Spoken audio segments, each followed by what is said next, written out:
ఇక అనంతపురం వెళ్దాం. మా ప్రతినిధి నరేష్ ఉన్నారు అక్కడ సమాచారం అందించడానికి. నరేష్, మీరు ఎగ్జాక్ట్లీ ఎక్కడ ఏ పోలింగ్ కేంద్రంలో ఉన్నారు? అక్కడ ఎంత పరిస్థితి ప్రశాంతంగానే ఉందా, అంత సజావుగానే జరుగుతోందా?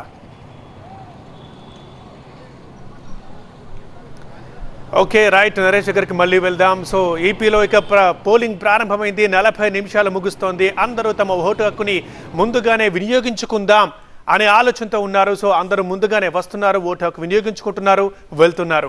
రైట్, బ్రేకింగ్ న్యూస్ మనం చూస్తూ ఉన్నాము. ఏపీ ముఖ్యమంత్రి జగన్ తన ఓటు హక్కుని వినియోగించుకున్నారు.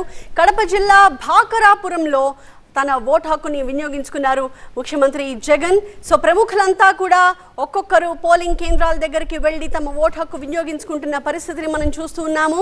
ప్రస్తుతం మనం నెల్లూరు నుంచి అనిల్ కుమార్ యాదవ్ ఓటు వేయడానికి ఆయన ప్రయత్నిస్తున్న విజువల్స్ని మనం చూస్తూ ఉన్నాము. అనంతపురంలో ఒక పోలింగ్ కేంద్రం నుంచి మా ప్రతినిధి నరేష్ అందుబాటులో ఉన్నారు. నరేష్, ప్రస్తుతం మీరున్న పోలింగ్ కేంద్రంలో మొత్తం ఎన్ని ఓట్లు ఉన్నట్టుగా అధికారులు చెప్తూ ఉన్నారు? అక్కడ ఓటర్ టర్న్ అవుట్ ఫస్ట్ అవర్లో ఎలా కనిపిస్తోంది? వారికోస్ వెయిన్స్ వ్యాధికి కేవలం 30 నిమిషాల్లో చికిత్స. కాల్ చేయండి 9989527715.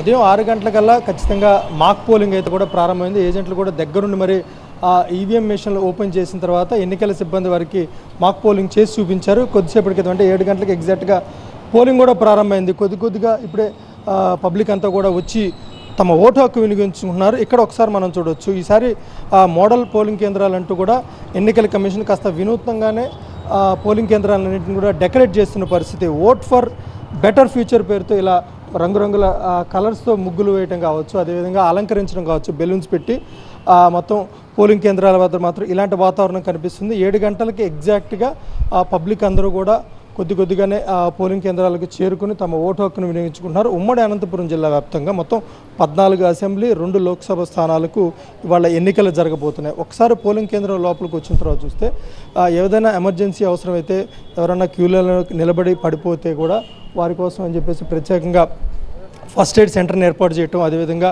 ఇంకా ఇతర సౌకర్యాలు అంటే ఎక్కడెక్కడైతే వికలాంగుల ఓట్ల హక్కు ఉంటుందో వాళ్ళు వినియోగించుకోవడానికి ఇబ్బంది కలుగుతున్న నేపథ్యంలో వాళ్ళకి కొన్ని చోట్ల ఈసారి ప్రత్యేకంగా వికలాంగుల కోసం పోలింగ్ స్టేషన్ ఏర్పాటు చేయడం జరిగింది. పెద్దగా ఓటర్ల బారులు కనిపించట్లేదు. అంటే ఏంటి, తక్కువ మంది అక్కడ ఓటర్లు వచ్చారా? రైట్, మాట్లాడదాం నరేష్.